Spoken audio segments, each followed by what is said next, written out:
Innalillah nahmanuhu wa nasta'inuhu wa nastaghfiruh wa na'udzu billahi min syururi anfusina wa min sayyiati a'malina. May yahdihillahu fala mudilla lahu wa may yudlil fala hadiya lahu. Asyhadu an la ilaha illallah wahdahu la syarika lahu wa asyhadu anna Muhammadan abduhu wa rasuluh. Amma ba'd. Uang saku. Ma huwa al-khata'u fi hadzal unwan? La, this is just an analogy.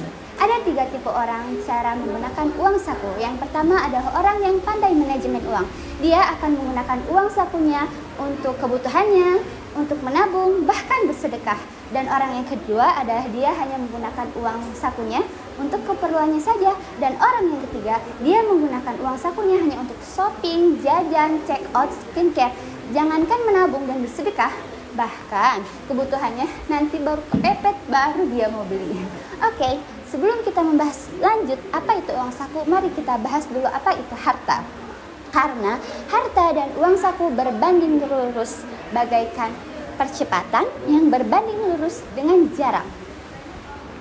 Oke, apa itu harta? Harta mungkin kita analogikan sebagai rumah, motor, atau mobil. Kemudian, sebagus apapun rumah yang kita miliki, namun apabila sertifikatnya itu bukan milik kita, milik keluarga kita, saudara kita, atau orang lain, maka kita tidak ada wewenang dalam rumah tersebut. Itu bagaikan keimanan kita. Sebaik apapun seseorang, sesoleh apapun seseorang, sebanyak apapun dia melakukan amalan, apabila dia tidak bersaksi bahwasanya tidak ada Tuhan selain Allah, maka amalnya sia-sia. Makanya kita harus bersyukur, alhamdulillahirrabbilalamin, kita dilahirkan menjadi seorang muslim, di mana menjadi seorang muslim adalah karunia yang terbesar.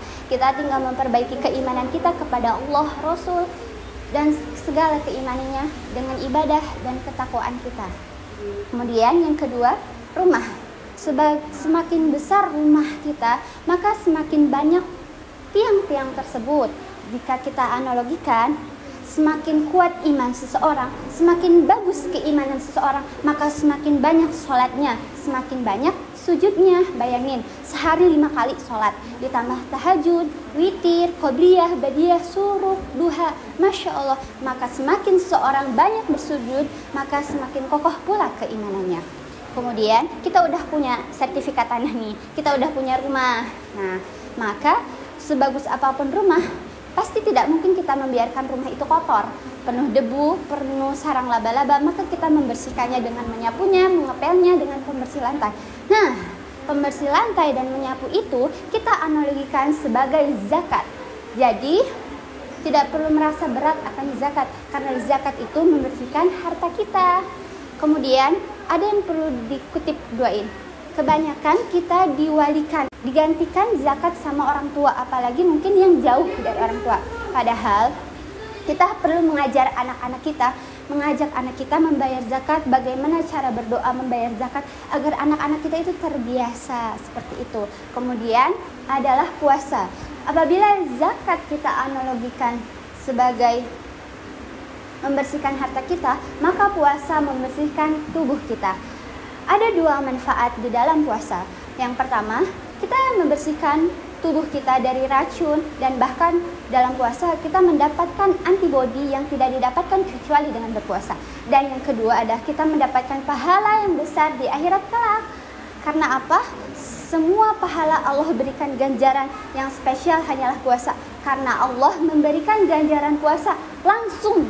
Jadi bukan malaikat, melainkan Allah yang maha kaya, yang memiliki segala sesuatunya, dia yang memberikannya kita langsung pahala. Dan yang terakhir adalah haji dan umroh. Haji dan umroh kita analogikan sebagai mimpi-mimpi kita. Haji dan umroh itu bukan tentang siapa yang mampu pergi ke sana, namun tentang siapa yang Allah panggil ke sana.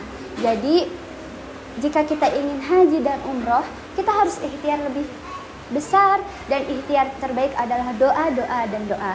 Dan jangan sampai lupa kita mendoakan kedua orang tua kita agar bisa menjadi tamu Allah Subhanahu wa Ta'ala. Itulah dia 5 harta kita yang perlu kita genggam sebagai seorang mukmin. Kemudian kita lanjut dengan uang saku. Masya Allah, kita seorang mukmin itu Allah turunkan di bumi, bagaikan kita diturunkan ke dalam labirin. Kata Allah, jika kamu lolos dari labirin ini, maka kamu akan masuk ke dalam surganya Allah. Namun jika kamu gagal dari labirin ini, maka kau akan masuk ke dalam api neraka. Tapi Masya Allahnya, saking baiknya Allah, Allah memberikan saku kita terbaik, saku yang begitu mulia, berbentuk Al-Quran dan As-Sunnah. Jadi kalau perempuan sering nyasar ya di maps, beloknya kemana, namanya kemana. Jadi Masya Allah, saking baiknya Allah itu, Allah udah kasih kita peta, dikasih pemandu jalan lagi. Jadi kita nggak perlu bingung kemana sambil lihat peta. Kita tinggal ikutin jalan Rasulullah Shallallahu Alaihi Wasallam. Apa yang Rasulullah lakukan kita lakukan, dan itu bahkan menjadi pahala. Sebab itu nggak perlu kita membuat amalan-amalan ibadah yang baru ya, itu dalam agama. Jadi cukup ikuti apa yang Rasulullah Shallallahu Alaihi Wasallam lakukan. Kemudian saking hebatnya sunnah-sunnah Rasulullah Shallallahu Alaihi Wasallam, apabila kita melakukan semuanya pasti akan ada yang terlewat, atau bahkan kita tidak mampu melakukan semuanya, melainkan banyak yang tidak akan kita bisa mampu lakukan semuanya. Sebab itu nggak usah buat amalan-amalan baru, kita tinggal mengikuti saja apa yang diajarkan oleh Rasulullah Shallallahu Alaihi Wasallam.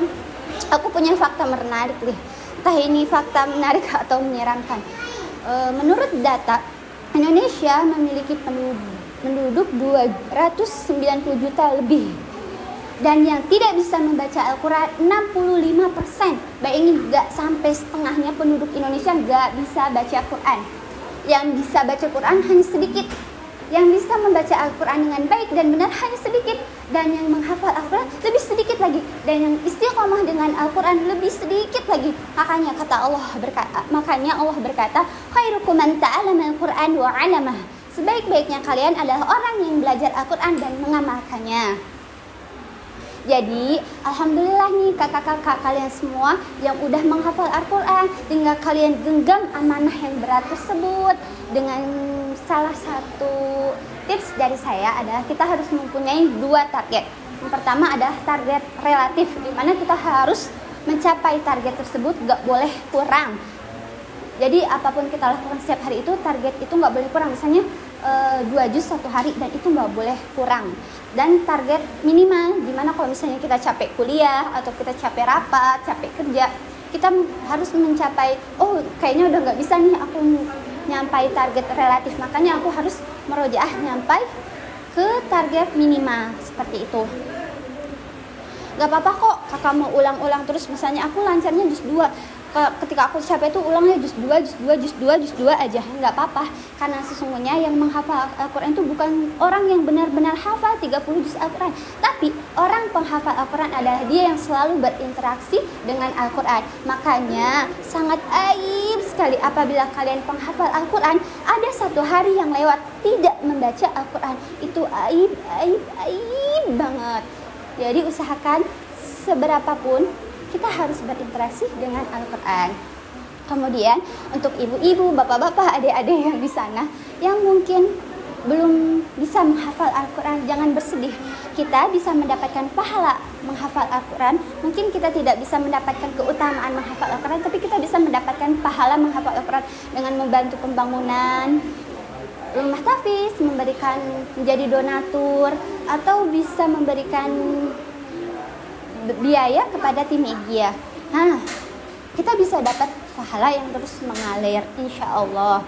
Kemudian profesi apapun yang kalian miliki, jangan bersedih, karena sesungguhnya amal ibadah itu bukan hanya menghafal Al-Quran.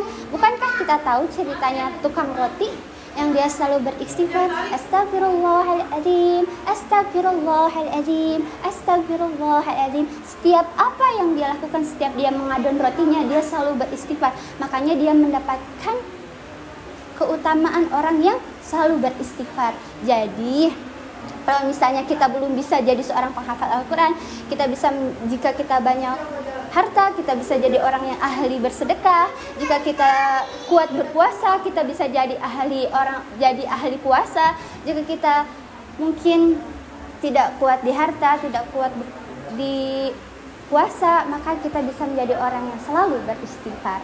Bukan begitu mudah untuk menjadi seorang yang taat kepada Allah, namun setanlah yang membuat kita sulit. Nah, Udah ya. Ada satu amanah yang begitu indah dari Pak Kiai, seorang guru besar yang semoga Allah merahmatinya. Kata beliau, kita harus mempunyai satu amalan yang dimana tidak ada seorang pun yang tahu, entah itu bapak kita, ibu kita, anak kita, atau adik kita. Itu amalan yang hanya kita ketahui, dimana itu menjadi amalan kartu as kita di hadapan Allah Subhanahu wa Ta'ala. Kemudian lagi ya, terakhir, jadi apapun profesi kita, apapun amalan ibadah yang kita bisa utamakan, apapun kegiatan kita, jangan pernah melewati hari tanpa membaca Al-Quran. Sehalaman saja. Kalau dibilang sehalaman itu dikit ya, karena surat Al-Mulk itu 2,5 halaman. Itu seharusnya kita baca sebelum tidur karena mempunyai keutamaan yang begitu mulia. Namun mungkin karena kita capek, Allah tahu kita capek, Allah tahu gak apa-apa sehari aja membaca Al-Quran. Kata Allah, "Watsu ma uhiya ilaika min kitabin rabbik." Kata Allah lagi, "Iqra bismi rabbikal ladzi khalaq." Jadi bacalah Al-Quran, apapun profesi kita, apapun kegiatan kita. Tolong jangan pernah melewatkan satu hari saja tanpa membaca Al-Quran. Hadza minni. Thank you for watching. Wassalamualaikum warahmatullahi wabarakatuh.